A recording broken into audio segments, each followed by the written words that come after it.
कुषाण वंश। ठीक है, तो रोज थोड़ा थोड़ा पढ़ना है, एकदम से एक दिन में महारथी नहीं बनना है। कुषाण वंश में सबसे पहले शासक कौन आता है? कुजुल कडफिसस। कुजुल कडफिसस, तो नाम याद करते जाना मेरे साथ। कुजुल कडफिसस। कुजुल कडफिसस के पुत्र कौन हुए? वीम कडफिसस। वीम कडफिसस हुए। ठीक है, ध्यान रखेंगे। कुजुल कडफिसस के पुत्र कौन हुए? वीम कडफिसस। ठीक है, इस बात को ध्यान में रखिएगा। चलिए, वीम कडफिसस के पुत्र कौन हुए? वीम कडफिसस के, तो ये हुए कौन? कनिष्क। कौन हुए? कनिष्क हुए। कनिष्क के बाद कौन आए? वशिष्ठ। कनिष्क के बाद कौन आए? वशिष्ठ। वशिष्ठ के बाद कौन आए? होविष्क। कौन आए? होविष्क है ना। तो नाम बहुत सिंपल है, कनिष्क, वशिष्ठ और होविष्क। कनिष्क, वशिष्ठ और होविष्क। हुविष्क के बाद कौन आए? तो हुविष्क के बाद आए आपके, फिर से आ गए कौन? कनिष्क। फिर कौन आ गए? कनिष्क। अब ये कौन से नंबर के कनिष्क होंगे? द्वितीय। ये पहले हो गए। इसके बाद कौन आएंगे? वासुदेव प्रथम। कौन आएंगे? वासुदेव प्रथम आएंगे। फिर आ जाएंगे वापस कौन? कनिष्क। फिर वापस कौन आ जाएंगे? कनिष्क। तो कनिष्क कौन हो जाएंगे? तृतीय। और लास्ट में आ जाएंगे कौन? वासुदेव द्वितीय। तो अंतिम शासक कौन है? वासुदेव द्वितीय। तो ध्यान में रखिएगा, इस वंश के आदि पुरुष कौन है? आदि पुरुष कौन है? कुजुल कडफिसस। क्या नाम है? कुजुल कडफिसस। ठीक है, वीम कडफिसस। तो अलग अलग याद रखना, वीम कडफिसस। हाँ हाँ हाँ, पुत्र है वैसे ही तो। हाँ, संतानें ही है इनके। इन लोगों में ज्यादा विरोधाभास नहीं था आपस में लेकर। ठीक है, तो कुजुल कडफिसस, वीम कडफिसस, कनिष्क प्रथम, वशिष्ठ, है ना। तो ये ऐसे याद रखना है। कवि, हुक्का, ये तो ऐसे याद रखेगा, है ना। कनिष्क वासुदेव, कनिष्क वासुदेव, ये तो याद रहेगा। याद रहेगा ना, कनिष्क वासुदेव, कनिष्क वासुदेव। इसको याद रखना है ना, इसको बस याद रखना है आपको। कव कौवा है, ऐसा करके कुछ याद रख लेना, बना लेना अपने हिसाब से, कोई बड़ा चीज नहीं है। ठीक है, कोशिश करना। चलिए 2 मिनट दे रहा हूं मैं, याद करना है। ठीक है, कुजुल वीम, इतना याद रखना बस। कुजुल वीम, कनिष्क, वशिष्ठ, हुविष्क, कनिष्क, वासुदेव, कनिष्क, वासुदेव। पहला दूसरा तीसरा डाल ही सकते हो, कोई बड़ा चीज नहीं है। शुरू शुरू बस याद रखो, कुजुल वीम, तीसरा कनिष्क, चौथा वशिष्ठ, पांचवा हुविष्क, छठवा कनिष्क, सातवां वासुदेव, आठवां, नौवां। तो कितने शासक हुए? 9 शासक। कितने शासक हुए? 9 शासक हुए हैं। ठीक है, 2-2 3-3 लाइन अब इनके बारे में हमें अध्ययन करना है। ठीक है, 2-2 3-3 लाइन पढ़ेंगे। कुजुल कडफिसस, इनका है ना, देखिए एक्चुअली में कुषाण आया कौन थे? तो ये लोग एक्चुअली में यूची जाति के थे। कौन सी जाति? यूची जाति के कबीला थे। ये लोग कबीलाई थे, कबीलाई थे। ठीक है, इसी का एक ज्येष्ठ कबीला था, इसी का एक ज्येष्ठ कबीला था। ठीक है, ये कबीला एक्चुअली में कहाँ रहते थे? अगर मैं बात करूंगा, जैसे ये भारत का क्षेत्र है, ठीक है, ये भारत है, तो ये अफगानिस्तान वाला क्षेत्र है। इस क्षेत्र में इन लोग, हिंद कुश के जो वाला क्षेत्र है, वहां यूची कबीला के लोग रहते थे। ठीक है, तो वो कबीला के लोग है ना, उसका एक ज्येष्ठ कबीला था। ये ज्येष्ठ कबीला धीरे से पलायन किया, और पलायन करने के बाद कहाँ गए? इस क्षेत्र में आ गए। कौन से क्षेत्र में? अफगानिस्तान क्षेत्र में। कौन से क्षेत्र में? अफगानिस्तान क्षेत्र में। और ये कह रहा है क्या? कुइश्यांग। क्या कहला है? कुइश्यांग के नाम से प्रचलित हुए, है ना, कुइश्यांग। ध्यान रखेंगे, इसको क्या बोला गया?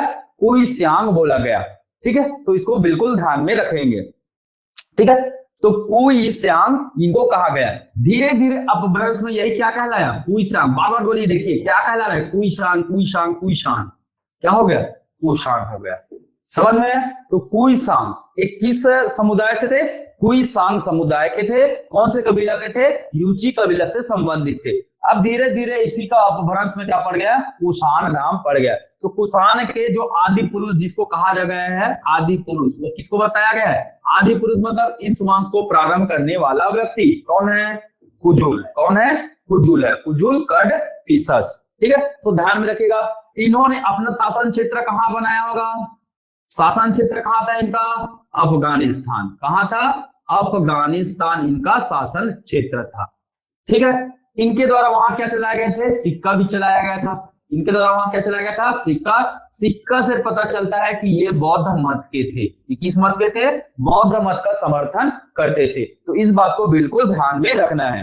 ठीक है, तो ये किसका समर्थन करते थे, बौद्ध मत का समर्थन करते थे। ठीक है, तो इनका शासन कहाँ था, है ना, इसका शासन कहाँ था, अफगानिस्तान में था। अब मुझे बताइएगा अफगानिस्तान में कौन सी लिपि चलती रही होगी उस समय, अफगानिस्तान वाले क्षेत्र में, है ना। तो भैया इसके सिक्के में जो प्रचलन है प्राय क्या मिलेंगे, एक तो यूनानी मिलेंगे, यूनानी भी प्रचलन था उस समय। यूनानी या ग्रीक भी बोलते हैं इसी को, यूनानी को क्या बोलते हैं, ग्रीक लिपि भी बोलते हैं यूनानी या ग्रीक लिपि। और साथ ही साथ क्या था, खरोष्ठी। साथ ही साथ क्या था, खरोष्ठी लिपि के बारे में इन लोग जानते थे। तो यूनानी लिपि और खरोष्ठी लिपि से लोग क्या थे, परिचित थे। ठीक है, खरोष्ठी और यूनानी लिपि से लोग क्या थे, परिचित थे। इसका पुत्र कौन हुआ, विमकड़फिसर। तो कुजुल के बारे में क्या याद रखना है, पहले शासक है, पहले शासक है। शासन क्षेत्र कहाँ है, अफगानिस्तान में। शासन क्षेत्र कहाँ है, अफगानिस्तान में है। इन्होंने सिक्के, इनके सिक्के से क्या पता चलता है, ये बौद्ध मत के थे। सिक्के में जो लिखाया गया है वो कौन सी लिपि में है, यूनानी और खरोष्ठी, यूनानी और खरोष्ठी लिपि में है। चलिए अगले शासक है कौन, विमकड़फिसस। अगले शासक कौन है, विमकड़फिसस अगले शासक हुए, है ना। तो याद रखना, है ना, इन्होंने साम्राज्य का क्या किया, विस्तार। इन्होंने क्या किया, साम्राज्य का विस्तार किया। किस दिशा में करेंगे, किस दिशा में करेंगे, इस दिशा में इन्होंने क्या किया, साम्राज्य का विस्तार किया। और साम्राज्य का विस्तार करने के बाद इन्होंने अपना राजधानी बनाया, राजधानी परिवर्तन किया। राजधानी, इन्होंने राजधानी किसको बनाया, तो इन्होंने राजधानी बनाई किसको, पुरुषपुर को। किसको बनाया, पुरुषपुर को बनाया। और पुरुषपुर का वर्तमान नाम क्या है, पुरुषपुर का वर्तमान नाम क्या है, पेशावर। पुरुषपुर का वर्तमान नाम क्या है, पेशावर। तो पुरुषपुर को इन्होंने, एक तो विमकड़फिसस ने क्या करवाया, है ना, भीम वहां से सबको धो दिया और धो के एक नया राज्य बनाया, है ना। तो ऐसे याद रखना, भीम बार से धोया और नया राज्य बनाया और उस राज्य के लिए एक नई राजधानी बनाया, कौन सा, पुरुषपुर। ठीक है, इसके बाद इन्होंने क्या जारी किए, स्वर्ण सिक्का। इन्होंने क्या जारी किया, स्वर्ण सिक्का जारी किया। अब यहां से नियमित रूप से भारत में क्या जारी होगा, स्वर्ण सिक्का जारी होगा, है ना। तो ध्यान में रखेंगे, इनका साम्राज्य अब कहां गया, भारत में आ चुका है। इसीलिए इसको हम क्या बोलते हैं, वास्तविक संस्थापक। अगर पूछेगा इस वंश का वास्तविक संस्थापक कौन है, तो कौन है, एक तो संस्थापक कौन है, कुजुल है ना। परंतु वास्तविक रूप से भारत क्षेत्र पर जीतने वाला, भारत क्षेत्र को अधिकार करने वाला कौन है, विमकड़फिसस है। इसलिए इसको हम क्या बोलते हैं, वास्तविक संस्थापक कहते हैं। इन्होंने क्या किए, स्वर्ण सिक्के जारी किए। तो ये मान के चलिए इनका क्या है, एक सिक्का है। थोड़ी देर के लिए समझेगा, है ना। इसमें 3 आकृति मिले, जैसे 3 आकृति मिले इस प्रकार से, इस प्रकार से क्या मिले, 3 आकृति मिले। ठीक है, ये 3 आकृति मिले हैं इस प्रकार से। ठीक है, ऐसे 3 आकृति ये याद रख लेना। ठीक, इस प्रकार से 3 आकृति मिले हैं। ये क्या है, एक आकृति क्या है, त्रिशूल। कौन से किनके पास रहता है, शिव जी के पास।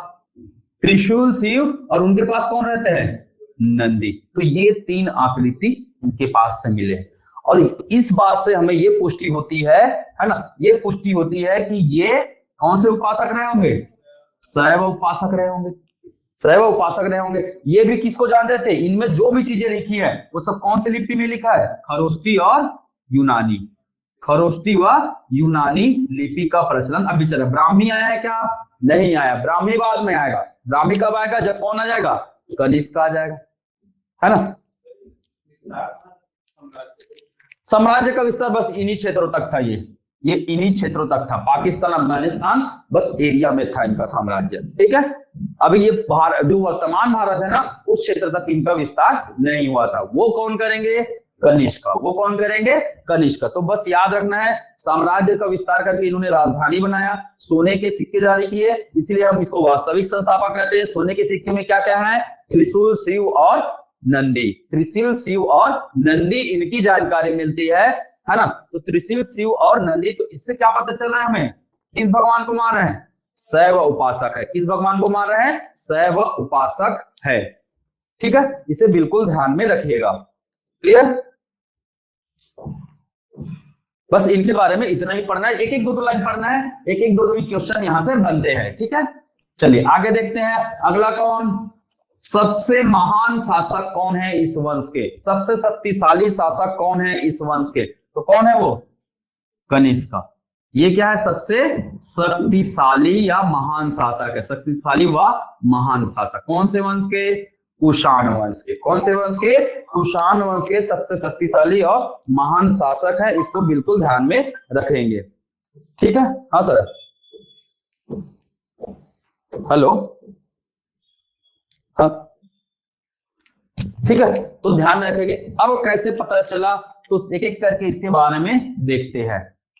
इन्होंने अपना राज्याभिषेक करवाया, इन्होंने अपना क्या करवाया, राज्याभिषेक करवाया। और राज्याभिषेक कब हुआ इनका, 78 ईस्वी में। कब हुआ, ईस्वी चालू हो चुका है, देखिए अब क्या चालू हो चुका है, ईस्वी चालू हो चुका है। मुझे बताइएगा इससे पहले क्या हमने 57 ईसा पूर्व पढ़ा था, 57 ईसा पूर्व पढ़ा था, क्या हुआ था 57 ईसा पूर्व को, क्या हुआ था 57 ईसा पूर्व को, कब हुआ है, तो कब हुआ है, 78 ईस्वी में हुआ है।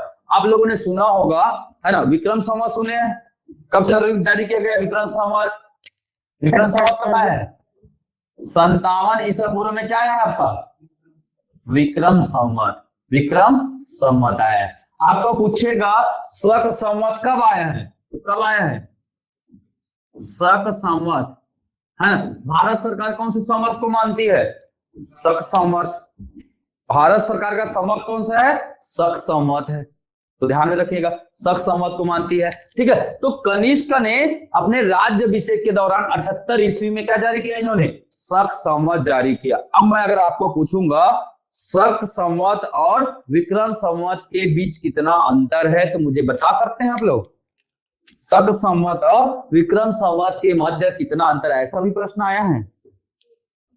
इनका शासन चला था पहले, अफगानिस्तान से प्रारंभ हुआ था, अफगानिस्तान क्षेत्र से इनका शासन प्रारंभ हुआ था। तो अफगानिस्तान में इनका एक अभिलेख मिला है, कौन सा, रब तक अभिलेख, क्या मिला है, रब तक अभिलेख मिला है। तख्ते भाई अभिलेख किसका है, तख्ते भाई अभिलेख किसका है, गो, तख्त में क्या रखते हैं, गोड़ रखते हैं, तो गोडो फरनी, है ना। बेहिस्तून अभिलेख किसका है, पारसी पोरस अभिलेख किसका है, पारसी पोरस, डेरियस प्रथम का ही है, पारसी पोरस, पारसी पोरस, पारसी थे ना जी, पारसी कौन पढ़े हम लोग, डेरियस के बारे में पढ़े। ईरान के शासक को क्या बोलते थे, पारसी, ईरान के शासक को क्या बोलते थे, पारसी। तो डेरियस ने पारसी पोरस, नाम को सुनिए, पारसी पोरस चलाया, नक्शे रुस्तम चलाया, और बेहिस्तून, और कौन सा, बेहिस्तून, पारसी पोरस, नक्शे रुस्तम और बेहिस्तून, तो याद रख सकते हो, पारसी पोरस, नक्शे रुस्तम, है ना, नक्शे रुस्तम और बेहिस्तून, तो पीएनबी बैंक करके याद रख सकते हो, है ना। दारा प्रथम ने, तो कभी कभी शुरू लेटर याद रहता है ना, उससे भी हमारे आंसर बन जाते हैं। पी से पारसी पोरस, एन से नक्शे रुस्तम, बी से बेहिस्तून अभिलेख। तो पीएनबी बैंक में कौन काम करते थे, डेरियस प्रथम, पीएनबी बैंक, पीएनबी बैंक में कौन काम करते थे, डेरियस प्रथम, दारा प्रथम, ठीक है। रब तक अभिलेख, रब, है ना, तो कनिष्क के बारे में याद रखना, रब, कनिष्क जी किसके साथ, रब के साथ थे।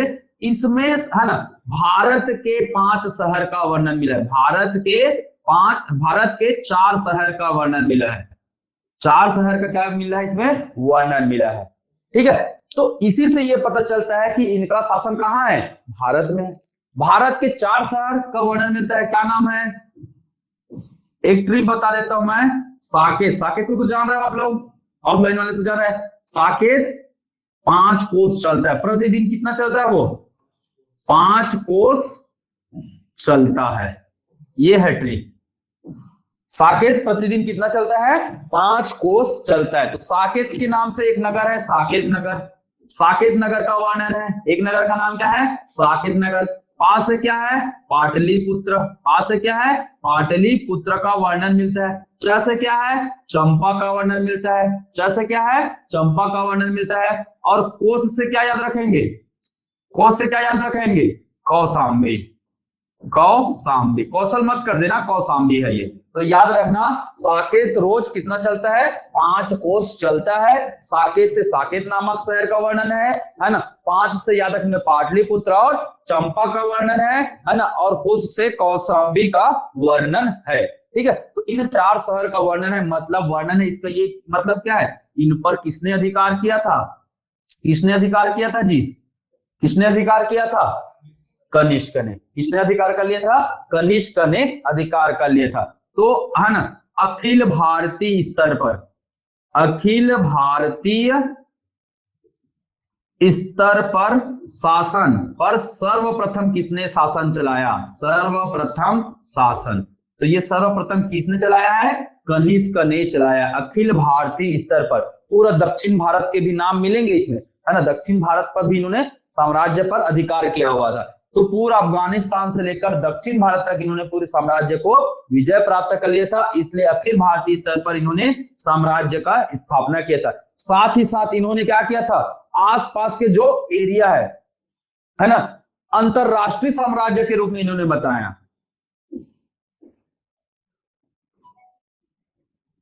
ये विदेशी शासक की बात कर रहा हूं ना मैं। अखिल भारतीय स्तर पर विदेशी शासक ने क्या किया है, अपने साम्राज्य की स्थापना किया है। अभी तक तो किसने किया था, मौर्य ने किया था।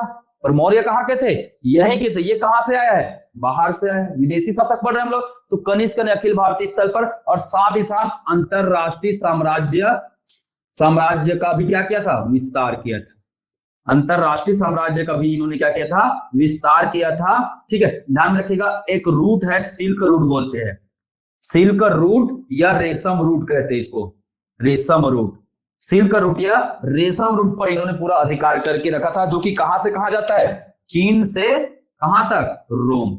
चीन से लेकर रोम तक। इसके अलावा यहां से लाल सागर तक, यहां से लाल सागर तक, ये जो पूरा रूट था, रूट मतलब रास्ता, है ना, इसको सिल्क रूट या रेशम रूट के नाम से जाना जाता है। और सिल्क रूट और रेशम रूट पर किसने अधिकार कर लिया था, इन पूरे क्षेत्रों पर किसका नियंत्रण था, तो ये कनिष्क का नियंत्रण था। तो देखिए, राष्ट्रीय और अंतरराष्ट्रीय स्तर पर, है ना, शासन के रूप में स्थापित किसने किया था, कनिष्क ने एक बड़े राज्य के रूप में इन्होंने स्थापित किया था। ठीक है, चलिए, तो इतनी बातें इन्होंने कर लिया। ठीक है, अब बात करते हैं इनके कुछ, है ना, निर्माण के बारे में। इसके कुछ निर्माण के बारे में हम लोग बात करेंगे। सबसे ज्यादा इन्हीं के बारे में अध्ययन करना, बाकी छोड़ देंगे तो भी चलेगा, और सबसे ज्यादा पढ़ना है इन्हीं के बारे में। ठीक है, अगर रिवीजन करना होगा तो इनको बिल्कुल बिना पढ़े नहीं जाना। ठीक है, चलिए बेटाओ, ने क्या बनाया, अपने नाम से शहर बनाया। क्या नाम बनाया, क्या नाम बताया अपने नाम से, कनिष्कपुर। क्या नाम बताया, कनिष्कपुर बनाया, कनिष्कपुर। बाद में इसी का नाम परिवर्तन होकर क्या बना, कुंडलवन। कुंडलवन के बाद क्या कहलाया ये, कश्मीर। क्या कहलाया ये, कश्मीर कहलाया। तो याद रखेगा, कनिष्कपुर, कुंडलवन व कश्मीर, ये सब क्या है, एक ही है।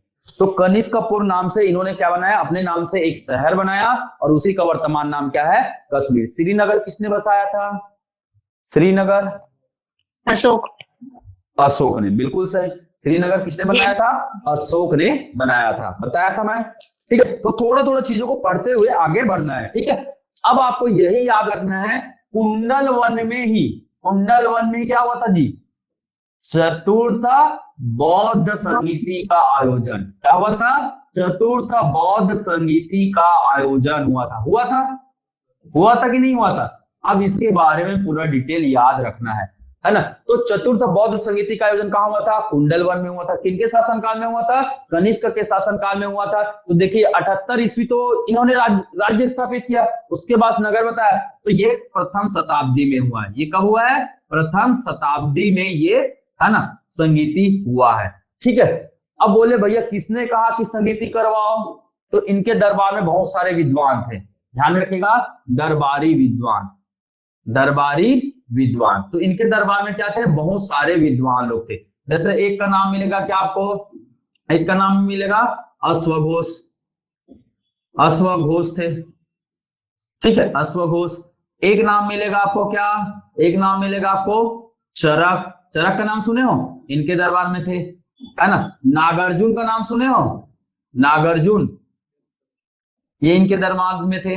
ठीक है, इसके अलावा आप वसुमित्र का नाम सुने हो, वसुमित्र, है ना। एक नाम और याद रख लीजिएगा, पार्श्व, एक और नाम याद रख लीजिएगा, पार्श्व। कम से कम इनके दरबार में बहुत सारे विद्वान थे, तो अपने दरबार में ये विद्वानों को रखे हुए थे और इन्हीं के सहारे से वो क्या करते थे, अपने राज्य को अच्छे तरीके से नियंत्रित भी रखते थे। ठीक है, तो चलिए अब इनके बारे में बात करते हैं एक एक लाइन।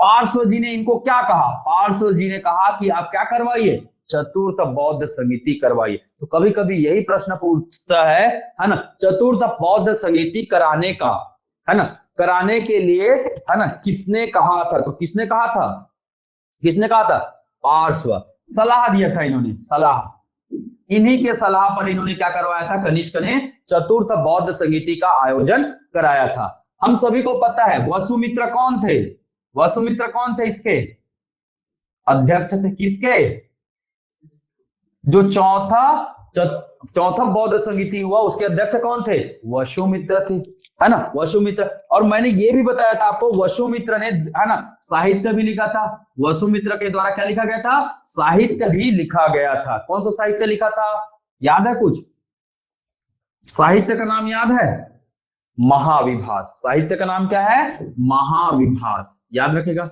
साहित्य का नाम क्या है, महाविभास है। दूसरा साहित्य है विश्वकोश, इन्होंने दो साहित्य लिखा है, एक का नाम है महाविभास और एक का नाम है क्या, विश्वकोश है। ठीक है, तो इसको बिल्कुल ध्यान में रखना है भाई। ठीक है, महाविभास और विश्वकोश ये दोनों ही क्या है, ये दोनों ही साहित्य किसने लिखा है, वसुमित्र लिखा है। वसुमित्र क्या थे, इसके अध्यक्ष थे। नागार्जुन के बारे में पढ़े थे, नागार्जुन कौन थे, बौद्ध भिक्षु, नागार्जुन कौन थे, बौद्ध भिक्षु थे। एक तो हमने ये इसके बारे में पढ़ा है, नागार्जुन बौद्ध धर्म को मानते थे। ठीक है, तभी तो इनको संरक्षण मिला है भाई।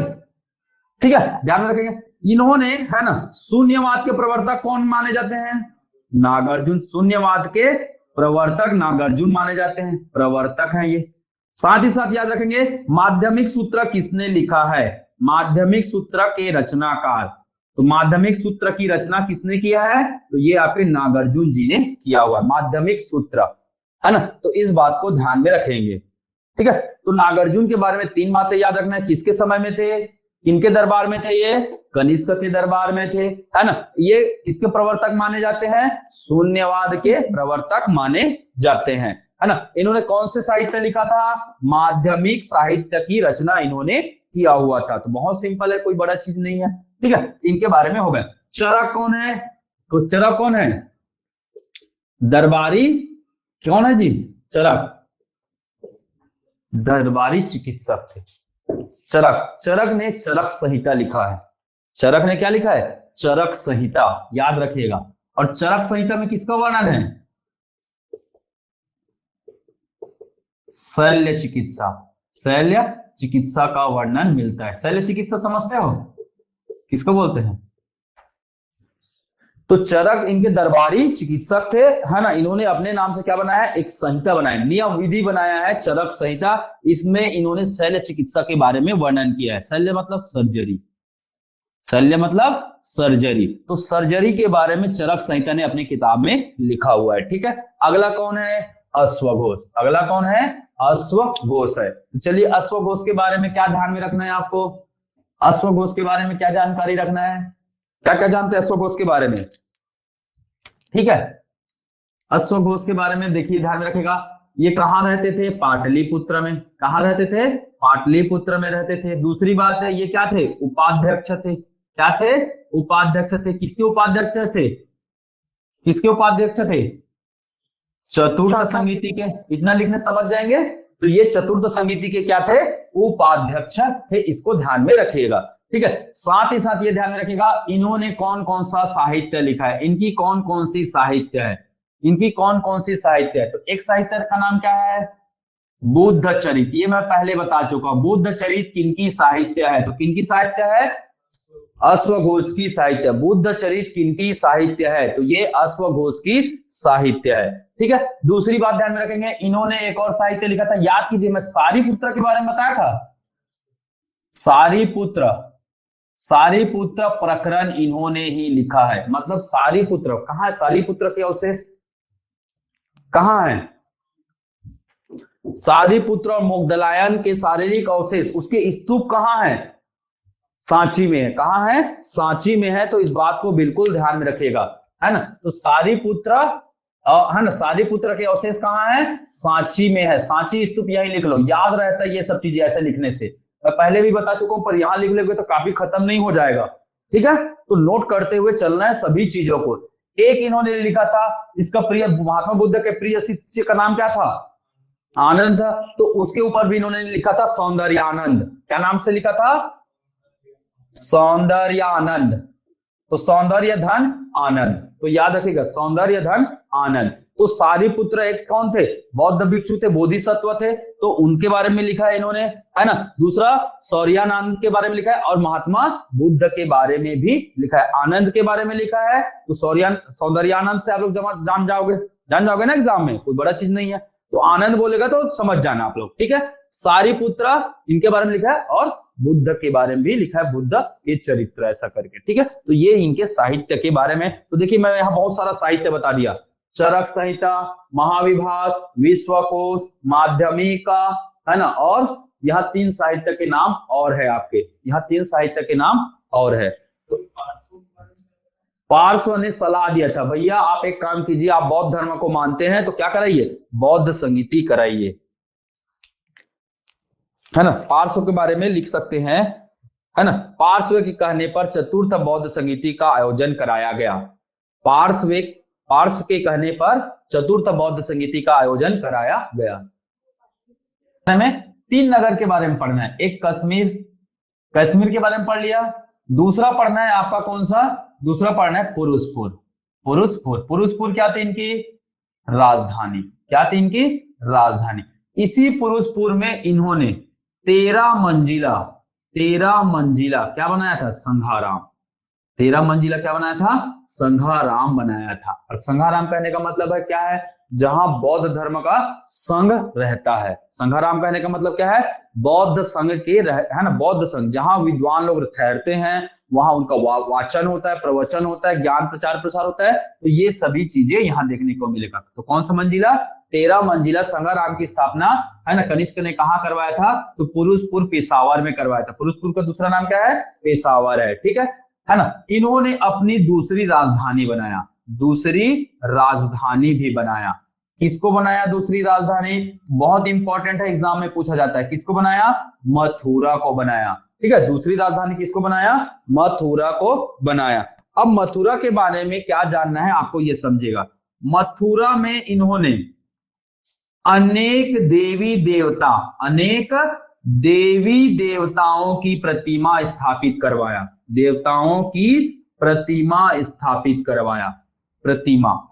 अनेक देवी देवताओं की प्रतिमा स्थापित करवाया इन्होंने, ठीक है। तो कहने का मतलब है ये जो प्रतिमा बना, प्रतिमा मतलब मूर्ति, प्रतिमा का मतलब क्या? मूर्ति। तो ये कौन सी कला है? कौन सी कला में बनाया इसको? कौन सी कला में बनाया?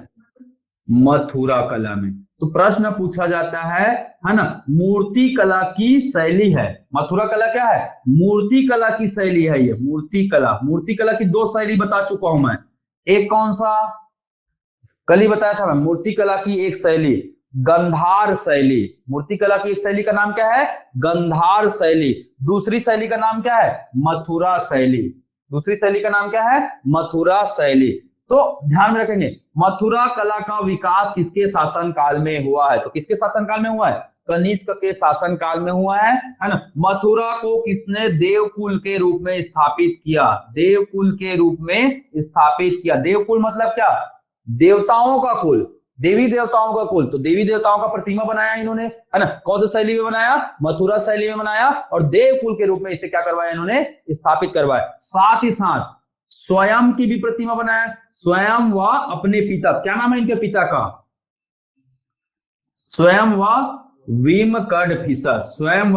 विमकड़फिसस की प्रतिमा बनवाया। तो देखिए इन्होंने क्या क्या बनवाया है? प्रतिमा बनवाया। तो एक 13 मंजिला संघाराम बनवाया है, एक नगर बसाया इन्होंने, ठीक है। इसके अलावा देवकुल बनाया। देवकुल में बहुत सारे क्या बनाया है? मूर्तियां इसलिए क्या बोल रहा है, देवकुल बोल रहा है। किसको बनाया, देवकुल, मथुरा को बनाया। इसीलिए इस मूर्ति कला के नाम क्या हुआ, इसका, इस मूर्ति कला का नाम क्या पड़ा, मथुरा, है ना। नाम इस जगह के नाम पर पड़ गया, मूर्ति कला की मथुरा शैली, है ना। मथुरा शैली क्या है, मूर्ति कला की एक शैली है जिसका विकास कहां हुआ, मथुरा में हुआ। किनके शासनकाल में हुआ, कनिष्क के शासनकाल में। आपको प्रश्न पूछा जाएगा, है ना, कनिष्क की जो मूर्ति बनी है वो किस शैली में बनी है, आंसर क्या हो जाएगा, मथुरा शैली। महात्मा बुद्ध की जो मूर्ति बनी, महात्मा बुद्ध की जो पहली मूर्ति बनी है वो किसके शासनकाल में बना, महात्मा बुद्ध की प्रतिमा किसके शासनकाल में बना, कनिष्क के शासनकाल में बना। कौन से शैली में बना होगा, मथुरा शैली में, ठीक है। अब मथुरा शैली के साथ साथ इन्होंने गंधार शैली को भी महत्व दिया, ऐसा नहीं, हाँ दोनों अलग अलग है, मैं बताऊंगा, दोनों को अंतर बता दूंगा भी, ठीक है, इसको ध्यान में रखिएगा। तो इतनी बातें आपको ध्यान में रखना है। इसके अलावा इनका एक सिक्का भी याद रख लो, सिक्का, ठीक है। तो इन्होंने एक तांबे के सिक्के जारी किए, तांबा, तो ये तांबा का सिक्का है, और एक स्वर्ण सिक्का जारी किया इन्होंने, स्वर्ण सिक्का, ठीक है। तांबे के सिक्के में क्या मिलता है, तांबे के सिक्के में बलि का अंकन है, बलि का अंकन, बलि का अंकन है, ठीक है। स्वर्ण सिक्के में क्या है, स्वयं का वर्णन है, स्वयं की प्रतिमा है, स्वयं का चित्र है, स्वयं की चित्रांकन, स्वयं का क्या मिलेगा, चित्रांकन मिलता है। तो बस इतनी चीजें आपको कनिष्क के बारे में याद रखना है, ठीक है। चलिए, कनिष्क के शासनकाल में मैंने बताया क्या, कनिष्क के शासनकाल में मैंने क्या बताया, ठीक है। अगर पूछेगा महात्मा बुद्ध की प्रतिमा, तो महात्मा बुद्ध का भी मिलेगा ना यहाँ, महात्मा बुद्ध, ये भी ध्यान में रख लेना, महात्मा बुद्ध, ठीक है, इसको ध्यान में रखना है। चलिए, संघाराम, संघ जी, संघ का मतलब क्या है, संगठन बोलते हैं हम लोग, समूह। तो संघ बनाया ना, तो संघ का ऑफिस है वो, 13 मंजिल का क्या है, संघ है, मतलब उसका मंजिला जी 13 मंजिला घर है, उसमें बौद्ध संघ लोग रहते थे, बौद्ध संघ के लोग रहते थे, ठीक है। हाँ, बलि मतलब क्या है, वहां एक अग्निवेदी का बनाया है, हवन जैसा बनाया हुआ है चित्र, और उस चित्र में बलि को दर्शाया है। तो बलि का अंकन किसके सिक्के में मिलते हैं, तो किसके सिक्के में मिलते हैं, कनिष्क के सिक्के में मिलते हैं, ठीक है। आर्ट एंड कल्चर को मैं लेते हुए चल रहा हूं ना, इसमें पूरा जितना साहित्य सब बता रहा हूं, जितना है ना स्थापत्य मिलेगा वो सब भी बताते जा रहा हूँ, क्या क्या निर्माण कार्य हो रहे हैं वो सब, ठीक है। तो आर्ट एंड कल्चर में हमें वही सब पढ़ना रहता है, चित्रकला, मूर्ति कला, मंदिर कला, स्थापत्य कला, ठीक है, इसको ध्यान में रखेंगे।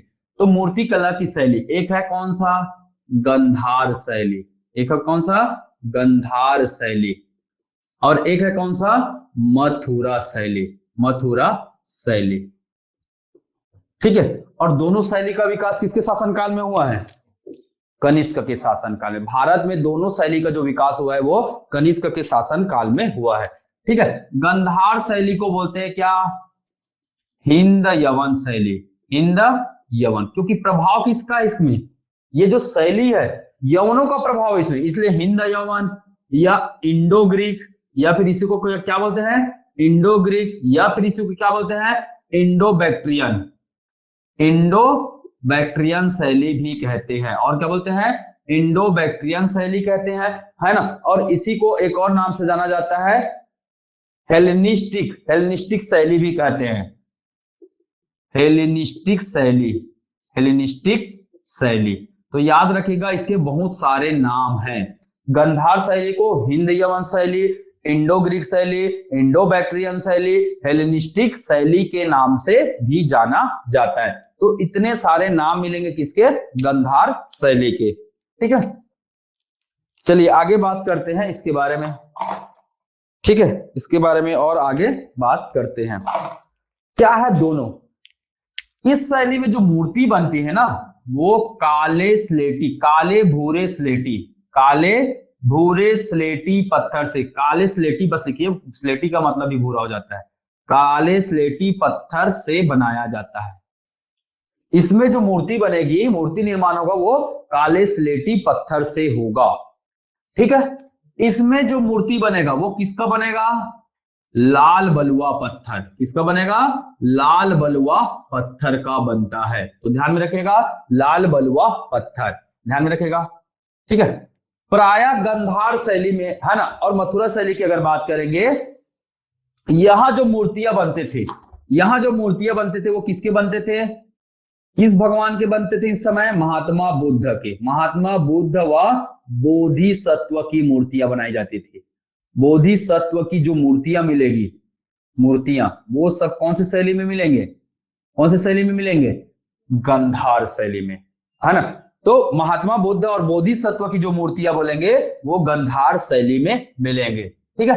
अगर बात करते हैं किसके बारे में, मथुरा शैली, तो यहां बौद्ध धर्म की मूर्ति, बौद्ध, जैन धर्म की मूर्ति, जैन धर्म, और आपका हिंदू धर्म, हिंदू धर्म की मूर्तियां मिलेंगी। तो जैन धर्म, हिंदू धर्म और, है ना, बौद्ध धर्म, ये सभी धर्म की मूर्तियां मिलेगी। मतलब विष्णु अभी पढ़े ना, चतुर्भुजा विष्णु, तो कौन से स्टाइल में बना होगा वो, कौन से शैली में बना होगा, मथुरा शैली में। चतुर्भुजी विष्णु मंदिर बना है, वो किस शैली में बना है, मथुरा शैली में बना है। अगर पूछेगा महात्मा बुद्ध की पहली प्रतिमा, महात्मा बुद्ध की पहली प्रतिमा कौन से शैली में बना है, कौन से शैली में बना है, मथुरा शैली में बना है। पूछा जाएगा महात्मा बुद्ध की सर्वाधिक प्रतिमा कौन से शैली में बना है,